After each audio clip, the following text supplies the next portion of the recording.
Thank you to all of you guys for joining in. I'm going to start out by giving a quick intro of Kevin, and then we'll get into the meat of everything. Okay. So we're recording now, but you can edit and start here. Okay. All right. Well, I'd like to welcome Kevin Stewart to our Immigration 101 Lunch and Learn. Kevin, thank you so much for joining us. My staff is on the Zoom and they are looking forward to hearing all of the basic immigration information that you can provide to us that'll help us understand the simplest, most elementary things about immigration so that we can build on that and properly advise our clients. Just so you guys know, Kevin is an immigration attorney with about 20 years of experience. He graduated from Dartmouth and then went to Loyola Law School, and he has an office here in Oakland. Mentioning Loyola, Tori is a Loyola grad as well, who's also offline. So Kevin, I'm going to go ahead and let you take it away so you can make the best use of the program you designed. And if there's anything you want to add about your background, you can go ahead and share it. All right. No, thank you so much, Joanna, and thanks for inviting me to do this. I'm really excited to do it and excited to get started.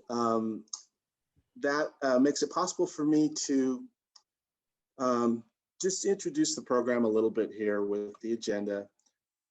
But one of the things I wanted to do just to get started is I wanted to ask everyone, when you mention or when you say immigrant, what comes to mind? What image does that bring up in your mind? And kind of give it your first impression, just so that I can get an idea of where that takes you. Someone that doesn't have legal status in the United States. Mm-hmm. I'd say someone who's coming from another country. Mm-hmm. I immediately thought of my father. He has citizenship now, but before. Mm-hmm. What else comes to mind? How about cultural things? I think of people who want to do better for themselves and their families, see this as an opportunity. Mm-hmm. Yeah, so how that immigrant status is like the touchstone for the rest of their life here, just as a thought. Great. Okay, anyone else? So the reason I like to start there is that this is actually really a broad issue. It's so when you look at, for example, you have DACA kids, and you don't have to be a kid to be eligible for DACA, but it's mainly focused on the dreamers, the younger people. You have people who are older, who have been here and who are undocumented, who have issues with immigration status. You have folks who've been legal permanent residents or lawful permanent residents for a long time.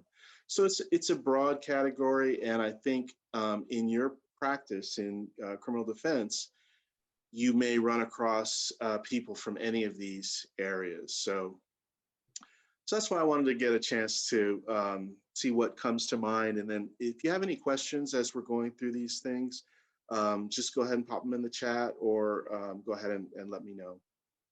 So as you know, immigration law is primarily federal. There is preemption generally, and you see disputes from time to time between the states and the federal government over what they can and can't do in regards to immigration. And there are some things, sanctuary laws, that kind of thing, but overall it is a federal law. And so I've noted here where the law originates. We don't really need to spend much time there, but if you are actually looking for the details of how a crime might be handled in immigration law, you're going to be ultimately looking to these sections on inadmissibility versus deportability. So I'll define those for you. Inadmissibility is an issue wherever you're talking about a non-citizen, someone who has no status, is seeking to enter the country or is seeking to immigrate, and those issues would apply in terms of them receiving any immigration benefit or even being able to enter the country. So inadmissibility is kind of always there in the background, because if you're found to be inadmissible, even having been admitted, you could then be either deported or refused entry. So you want to always look at inadmissibility as like your threshold. Deportability is more an issue of where, assuming you're here, or if there are inadmissibility factors that maybe flow over into deportability factors, it makes an even stronger argument to deny you admission. But those are the two standards that are applied. Now, in most cases, I mean, just about all cases, removal requires conviction, or the deportability question is usually requiring a conviction. Now, inadmissible offenses can prevent you from being admitted or make you inadmissible in a situation where you happen to already be here. Those are just admitted offenses. So for example, if you present to Customs and Border Protection and you say that you smoke marijuana, in response to a question, you're inadmissible. And now, are they not going to let you in? That's where it becomes kind of dicey, as to whether or not, your rights were violated, whatever. But I guess my point there is that in that fact pattern, you're actually at risk to a greater extent than you are maybe in a criminal proceeding. In a criminal proceeding, you, for the most part, need to be looking at convictions. And that's really what you want to avoid is convictions, multiple convictions, or even for minor crimes, as you'll see later on. So anyhow, this can get really technical. I think for you, I wouldn't really get into the weeds of an inadmissible versus deportable. In the resources, you'll be able to see some of the better ways to look at that, so that you're not sort of having to research it sort of de novo all the time. So this is the hierarchy of statuses. Okay, no legal status. It's a non-citizen, non-lawful permanent resident, someone who hasn't been admitted at all legally, but it's very broad. In other words, it's everybody who hasn't entered the country legally and been given a status as relief. Now, what you'll see a lot of times, what a lot of us refer to as UI, entered without inspection, that's generally what people are when they come to you and they say, I'm undocumented or I'm quote unquote illegal. They entered without inspection. And that can be cured in a number of ways from an immigration standpoint. In and of itself, as far as I know, it's always been considered a civil violation. It's just entering without inspection is not in and of itself a crime. This is as far as I understand. Repeat entries after deportation or after being turned away, where it's documented that you were turned away, that could be considered an immigration specific crime. There are a lot of questions that come up about waivers. The waivers that you'll hear about for immigration generally are unlawful presence waivers. So what the waiver does is, for someone who's wanting to come in as an immigrant, or in some cases, if it was a non-immigrant, if they just wanted to visit even, what they would need if they had any bar for having been in the country, either overstayed a visa or entered without inspection and overstayed, they would need a waiver. And so what that does is it allows Customs and Border Protection to admit you, even though you have these bars. So that's very specific to immigration, but that comes up a lot. If you have a client who's undocumented, but who has family, who could file for them, it's possible, and we do this a lot, where even though they've been here and they have what would be considered a permanent bar, we can still get them admitted to the US. What the waiver requires is it requires a showing of hardship to the person who's petitioning you if you aren't admitted. Sometimes people are paroled in, which is where Customs and Border Protection says, you know, you can come in for the purpose of, say, asylum. It's not really, it doesn't happen that much right now because of the crisis at the border, but there are times where you're granted this parole, and so that's a legal entry. Okay, that's a legal entry, not illegal. Visa overstay, the most common status that anyone who might be undocumented or out of status, I should say, is a visa overstay. You came in legally, but you're not legal anymore. You're subject to deportation. It's not a focus of ICE. It would be impossible for them to find all the visa overstays. DACA, you all know about DACA.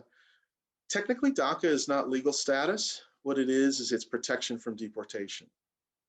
So the thing about DACA, which is useful, is that if a person is in proceedings and they qualify for DACA, they can file for DACA and they can avoid deportation that way.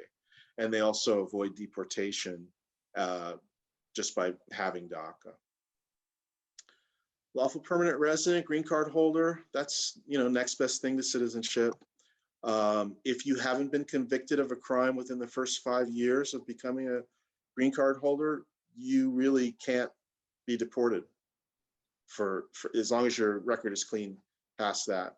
So that's the protection we seek for people short of becoming citizens. Obviously, U.S. citizen is the status at which none of the immigration laws would apply to you. All right, so does anybody have any questions so far? I'm sort of going on. I have questions. Yeah. So for these things like DACA, how often does a person have to renew or reapply? Or like with the legal permanent resident, is this something that they're coming up for review on a annual or biannual basis? Yeah, so DACA renewal is 2 years again. It was shortened under the Trump administration, but it is every 2 years. You renew DACA. For green card, lawful permanent resident, if it's through marriage that you're applying, your initial green card is 3 years. And then that conditional, you have to apply to have the conditions removed for that to get a 10-year green card. Now, your status as a lawful permanent resident stays the same. You're just renewing the card. Once it's not conditional anymore, once it's granted, it's forever, basically, unless you lose it somehow. That was my next question, which is, can somebody lose LPR status by way of a conviction? Yeah, that was, and I'm glad I looked this up. Yeah, that's the situation I mentioned before. If you are found guilty or to have been guilty of a crime or a CIMT, crime involving moral turpitude, or a crime involving immigration fraud, within the first 5 years after you obtained your green card status, you could lose it and be deported. But if it's something that occurred before then, somehow, well, it would come up before then. I guess that's kind of the point. In other words, you get the 5 years once you get your green card. You know, if you're doing dirt in those 5 years and it comes up and it qualifies, you could face proceedings and be deported. And then obviously if they have like a green card application pending, any prior convictions or any open cases are going to affect that ability to obtain the green card, right? Yeah, absolutely. And that's a case, yeah, that I'm actually familiar with someone right now that I've been working with. Okay. So those are really critical. So in that situation, you know, you want to make sure that the record that USCIS has is the same as the record that you present. And yeah, as you say, open cases are always a big issue. Okay. Because they're likely not to adjudicate until the case is closed. You know, they'll probably just keep it open. Yeah, good question. Thank you. Sure. There's a question in the chat. It says, what is the process if you want to change your status? Via visa. Sorry, my computer. Oh, So if you want to switch your visa and he's going from LPR and he wants to go to a marriage visa, those kind of situations, if we're changing status, kind of not necessarily becoming a citizen, but like laterally. Yeah, it's so generally what that involves. So the two major categories of visa, non-immigrant and immigrant. You can't really go immigrant to non-immigrant. Kind of doesn't work. You can go immigrant. You can go non-immigrant to immigrant, but that's usually in the case of like a spouse applying for you. Or within non-immigrant, you could go like from student to work, or so say you have a visitor visa, you could go from that to a work visa or a student visa, and there's a way that there's a form basically that you can apply, yeah, to do that. They're difficult. Okay. I was just curious if we were laterally moving someone, how that would work. Okay. Yeah, no, you can do it, and yeah, you can. But it's it's not hard to find the information on it. But right now, I can tell you the biggest issue is the backlog. Okay. At USCIS, yeah. Okay. Great question. So crimes involving moral turpitude. It's one of these you'll know it when you see it kind of things. There's a chart that you can get in some of the resources. I won't go into a lot of detail about that, but it is like the top level of crime that I mean, I can give you examples. They actually mainly involve fraudulent inducement of an immigration benefit, money laundering, things like that similar to kind of thing that attorneys look at in moral character, but on a higher level. Some things that you would think are CIMT aren't, so it's very specific. Aggravated felonies, there's a larger group of these that are also enumerated, so you can just look them up. They actually are listed in this in the statute. So and then there's I did see there was a question about the $10,000. This is really, I wasn't aware of this, but if the government can prove tax evasion, this was the only one I could find, over $10,000, that qualifies as an aggravated felony. So it's so specific that what you really want is you want to have the elements of the crime that the person's charged with, and then the elements of the crime as you're going to trial, if that's the direction it's going. You want to be aware of those at all stages. You also want to be aware of the facts, the provable facts that the charges are based on. Because what you really want to avoid is you want to avoid someone admitting to any facts and even being charged if you can help it, and obviously going to trial. Well, I mean, that's really more your area, but it's those details that you'll be able to align with what these standards are. And it would take me this whole session time to go over each of these. But you'll see in the reference, in the resources, I've listed them for you. Good moral character is a little bit more broad, and that's also specific to certain types of relief. it comes up in naturalization, and then this is the other thing. Naturalization has a completely different set of issues about what you may or may have done. You have to apply for selective service if you're a male between the age of, who turned 26 while you're applying. You have to pay your taxes and show that you're current. So there's a lot of stuff, primarily in naturalization. It also comes up some in lawful permanent resident applying for green card, but naturalization just has a big list that you have to be up on. And that's the other thing too that I probably should mention in terms of immigration. They're very strict about truthfulness. So if you have any idea that you have a client who, based on your knowledge, hasn't been truthful about something, and they're in the middle of seeking some relief in immigration, it's much better for them to disclose it, to disclose that they didn't tell this correctly before, or what, so that immigration, so that USCIS can see that they're not trying to, defraud the government for a benefit, because that alone can hurt them.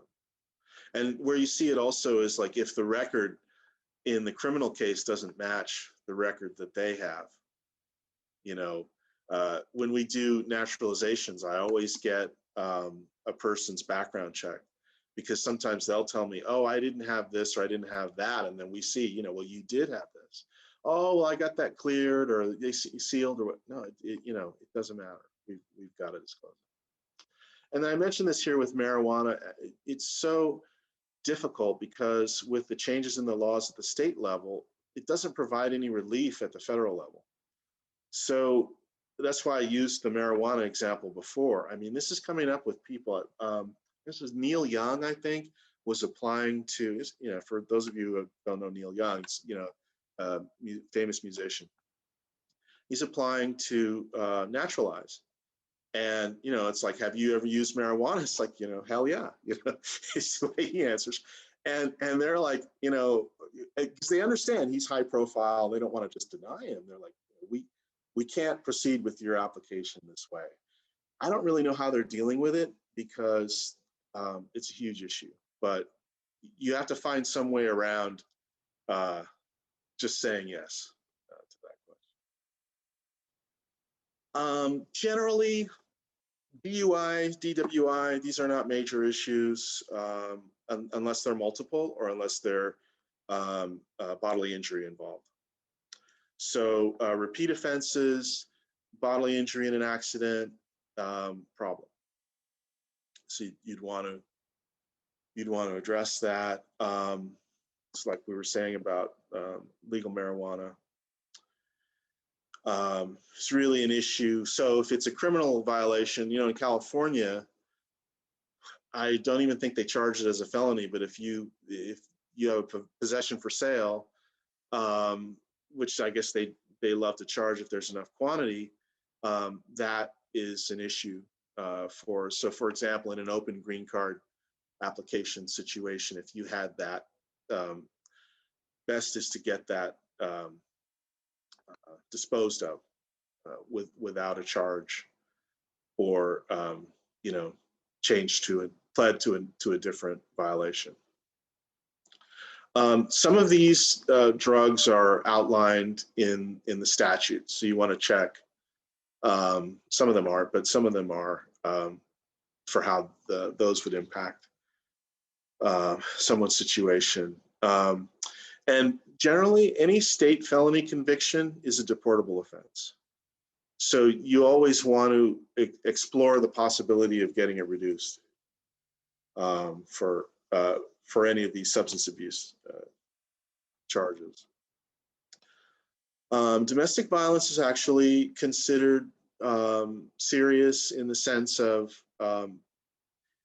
when there's assault involved, if there's bodily injury involved, it's a deportable offense. if it's misdemeanor, it can be considered serious if, say, in the DACA situation, which I'll talk about a little bit later. These other offenses are also deportable: stalking, child abuse, child neglect, child abandonment. Those are all considered serious. And we talked a little bit about some of these. Unlawful entry after removal or deportation, that's considered a crime and would subject you to deportation. Human trafficking or smuggling, it's kind of obvious, but this comes up in an area where, say you have a mother who's bringing their child across the border and later claims asylum.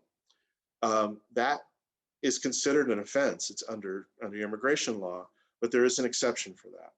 So if you can show that it was the only time and that it was their own son or daughter, there's an exception. These other issues, fraudulent IDs, passport, any of those kinds of things are very serious. The case that I mentioned earlier about the Supreme Court, I'm not sure if I actually mentioned it on the call. The Supreme Court just decided a case where a man who'd been in the country for 25 years had I don't even know if it was a felony. I think it was just a misdemeanor charge of using a fake Social Security number. He basically couldn't prove that it wasn't a crime involving moral turpitude. It was ambiguous, but that was enough for the Supreme Court to say that he's out of court. So it's one of these situations where something that seems minor can really be blown up later on. I'm not sure, it wasn't a California case, I don't think. And no, actually, I think it was a California case now that I think of it. And I don't know whether he wasn't able to obtain any other kind of post-conviction relief or what, but that was a sad situation. The other thing we see a lot, actually, unfortunately, is marriage fraud. This idea that you can find somebody to marry and then they can get you a green card. We get these as attorneys. People come and say, hey, what if I could just find somebody? And it's like, well, the fact that you mentioned that to me kind of means I can't, represent you. People don't think it's serious, but it's really serious in the sense that, well, and it's also just a bad idea, right? Relationships are hard enough as they are, but anyhow, that's a huge red flag. So this, I think, is probably the main area that I think you guys face. Fortunately, if you're a U.S. citizen, if you were born here, there's no way that that's going to be taken away, and these rules that we're talking about don't apply to you. But I need to back up because we're on U.S. citizen. I remember this. One of the things you always want to look out for, especially if you have a younger client who has family here, and there's a chance that they may have applied for them to have a green card in the past, or if the parents are citizens but they never got it done for their kids. People sometimes don't know. We have what we call derivative citizenship. If the parent acquired citizenship before their 18th birthday and they're here in the US with them, they are citizens by operation of law. So you don't want to have somebody who is facing immigration consequences when they really shouldn't. And it happens a lot where we find this out later sometimes. I know attorneys who have dug this up, and it's like the silver bullet, basically, where you have a client who is a citizen and they didn't know it, right?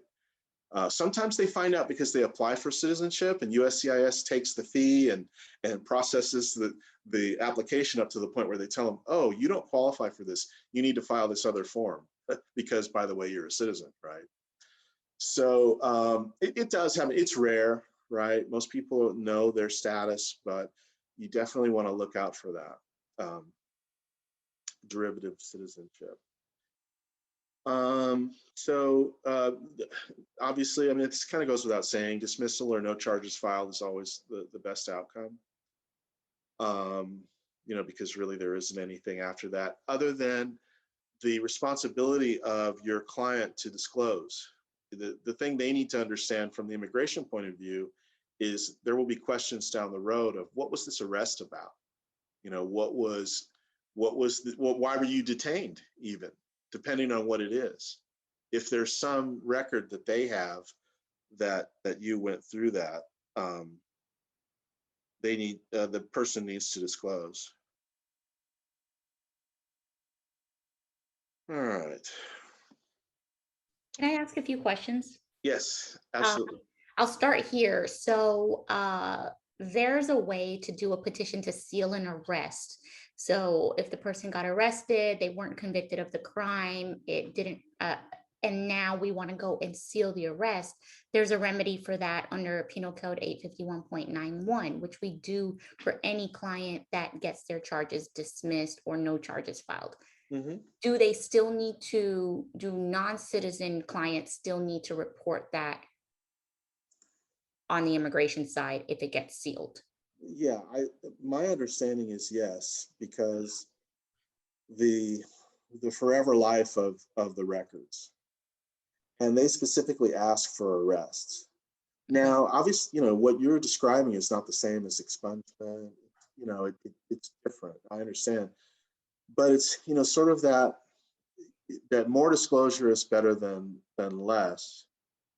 I would say this on the immigration side, they need to disclose and then have a good explanation of what happened in the incident. Do you find it persuasive on the immigration side that they were able to get the arrest sealed? Well, it depends on, see, it would depend on why it's sealed. In other words, you know, maybe, I mean, the facts around, like what does a defendant need to show in order to be successful on that motion? Essentially not convicted and no charges filed. So, well, so similar to factual innocence for a vacate? No. Oh, okay. The burden for factual innocence would be completely different. So factual innocence would then be, you know, there was like no reasonable basis for the officer to make an arrest in the first place. And this person is now being deemed factually innocent of the crime. They've either, you know, it was dismissed and they were found factually innocent, or they went to trial and they were acquitted, and now afterwards they were also deemed factually innocent. It's a completely higher burden than like the 851.91, which is basically matter of right. So long as you didn't get convicted, you can seal your arrest.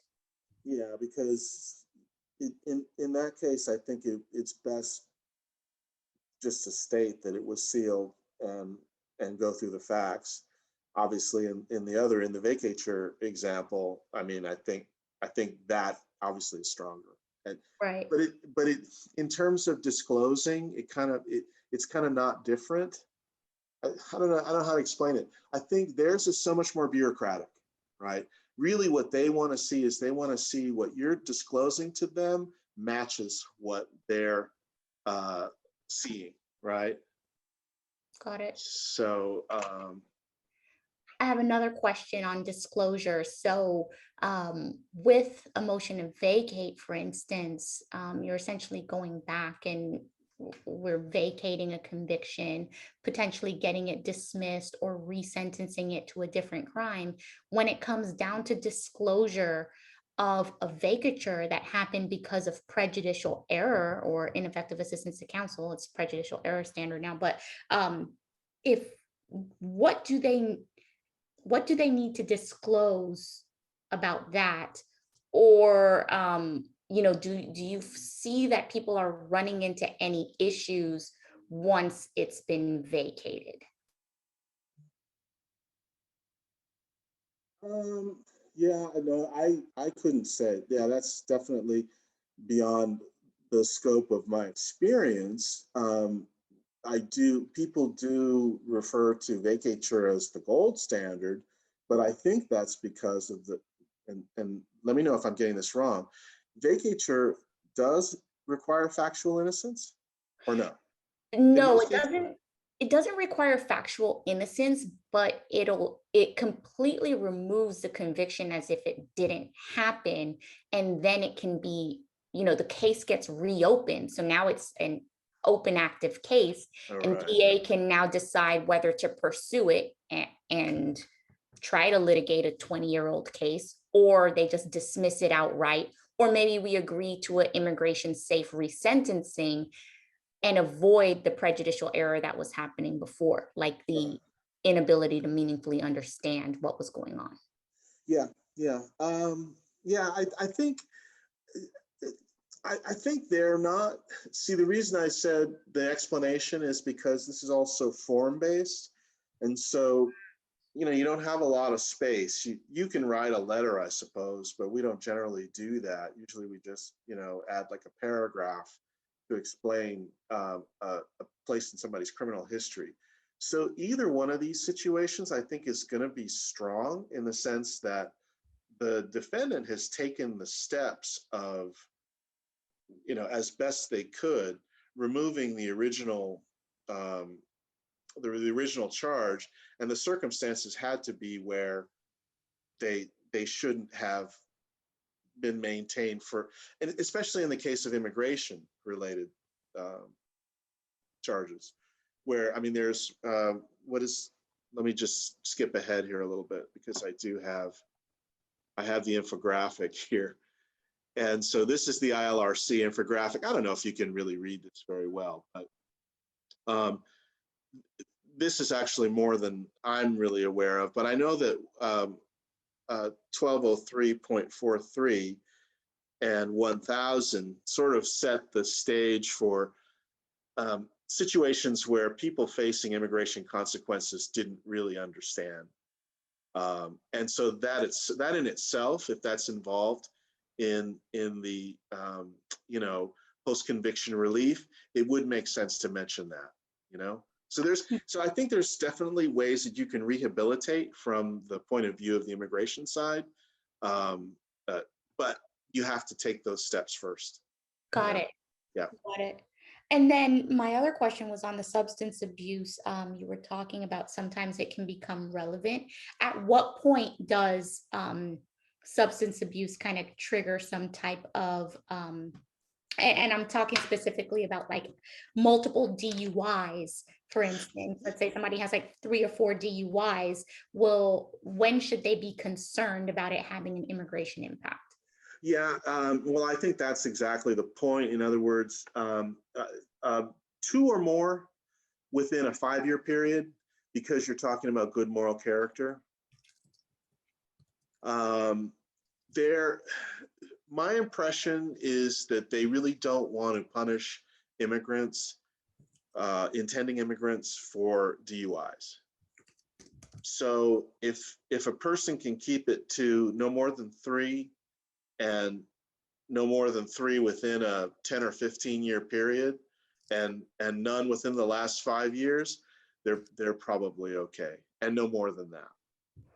But yeah, that's really kind of general. It would probably be a case specific thing, but say 3 within 5 years, it's going to be a problem if you're going for a green card. It's a problem for DACA, definitely. And so would you be kind of asking that client to target a vacatur of those DUIs, or would an expungement be sufficient? So if they hadn't gone for an expungement, say after the second one, or maybe if they were thinking ahead with the first one, well, no, actually, yeah, expungement I don't think would apply with the second one. So I think the idea would be, yeah, if you catch them at the second one and they have immigration consequences, I would recommend, trying the vacatur, or really try to nip it in the bud there, because, and then, try to get them, into a program, because it becomes, it's really the underlying disease, for lack of a better term, that becomes the issue when you're talking about multiples. Mm-hmm. Like I say, their attitude really seems to be, they understand that it happens. They're common. Unfortunately, minor, as long as it is truly minor, domestic violence misdemeanors, for example, are common. So those kinds of things. To tell you the truth, it's such a great question because, I would recommend that if you have a client who, just has one offense, if they're in a position to expunge that or get that vacated, I would say it's a good idea. Okay. And then my last question before you go on was, you were talking about Neil Young, and you were talking about how he's admittedly used marijuana regularly, right? The use itself is it's an inadmissible offense. Is that the right language? This is only for naturalization. Uh-huh. It's a specific question when you're applying for naturalization. So it's the sort of thing where, basically, usually when I go through this with people, it doesn't really come up in terms of that. I really only get into like criminal history on a naturalization exam. But if they haven't checked the yes box and I don't have to talk to them about it, then, I just let it go, because it doesn't make any sense. The federal prohibition, has to change. I think there's some potential for that, and also, I do think there are situations where you might be able to, when you go to your interview, possibly say, I don't anymore. Technically it's, have you ever? That's how crazy it is. There are other things in naturalization, prostitution. There's some other things. Did you give aid to terrorists? Did you, it's just, the list is so long. And, but I mainly want you guys to understand that there's no conviction, there's no arrest required for those. That's just, did I ever? Yeah. So it's and I think what's going on right now is they're exercising their discretion to look, more or less look the other way. But, you can't depend on that, right? Right. Okay. And that's kind of what this says here. Non-citizens may have to disclose prior conduct not resulting in conviction. That's sort of the idea. You just want to be on top of the conduct issue. I have one more question. Yep. Yeah.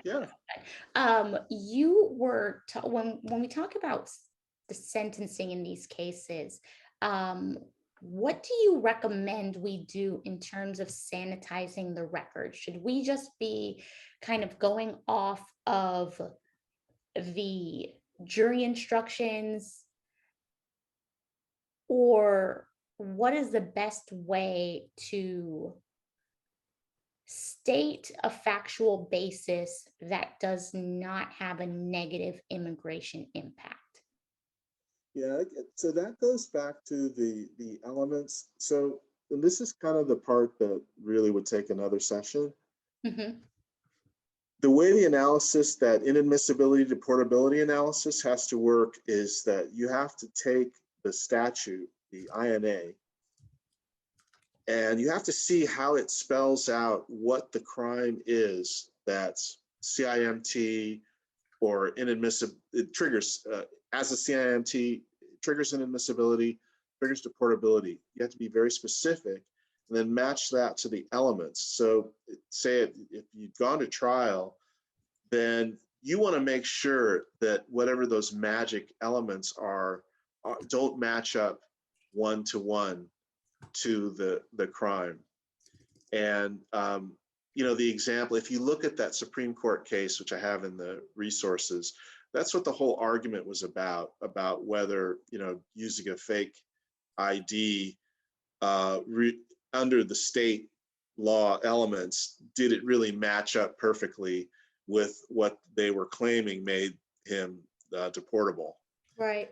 And it's ambiguous, right? But Mm-hmm. so that's kind of the best you can hope for in a lot of cases, and then maybe that you have case law that the elements don't match. So it's a very detailed, sort of tortured analysis, but that would be the only way that you could you might not be able to quote unquote sanitize the record, but at least you could make it ambiguous, and you could make it so that under California law, which is supportive of immigrants, right not to have immigration consequences, that are unintended.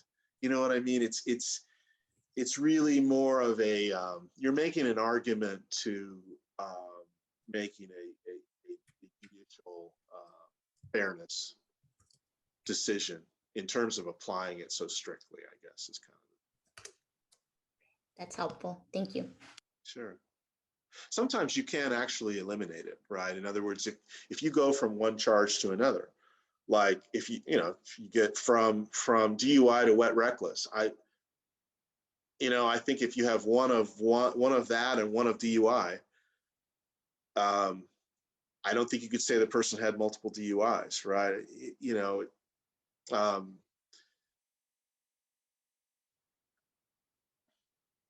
Let's see.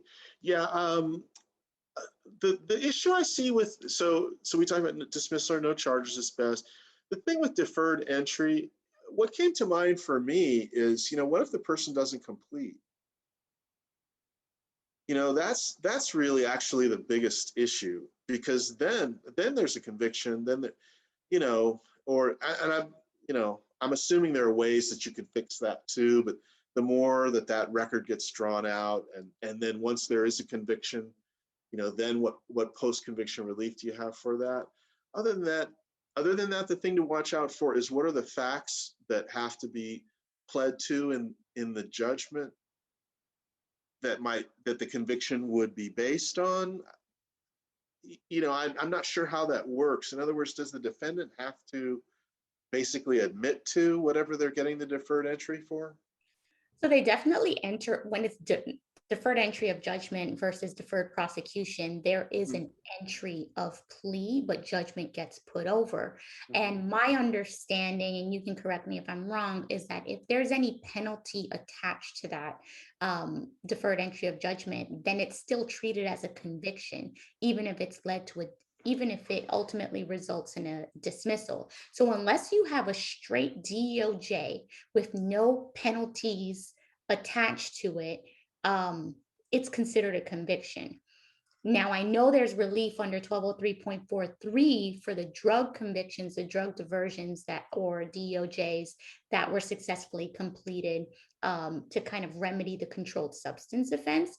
But for all other crimes, I think the issue is, if you're going to do a deferred entry of judgment, then making sure that the underlying conviction, even if it results in a dismissal, is immigration safe. So I wouldn't do a DEOJ on a 273.5, but maybe I'd do a DEOJ on a 242 or 415. So those are some of the considerations I would typically make when thinking about deferred entry of judgment. Okay. Yeah. Okay.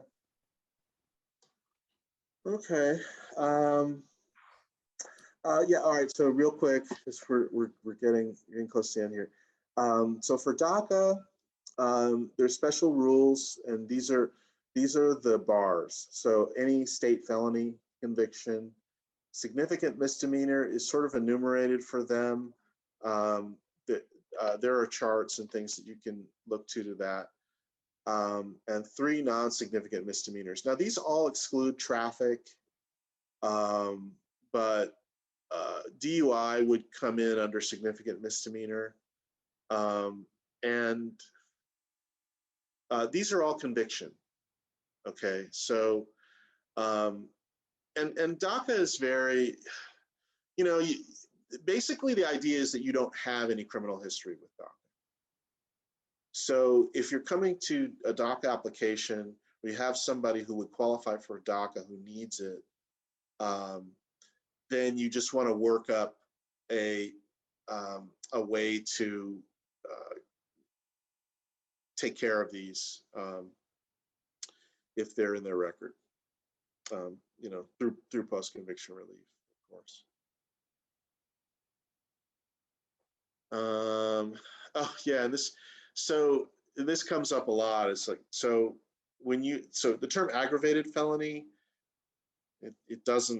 you can have a misdemeanor that's considered an aggravated felony under federal immigration law.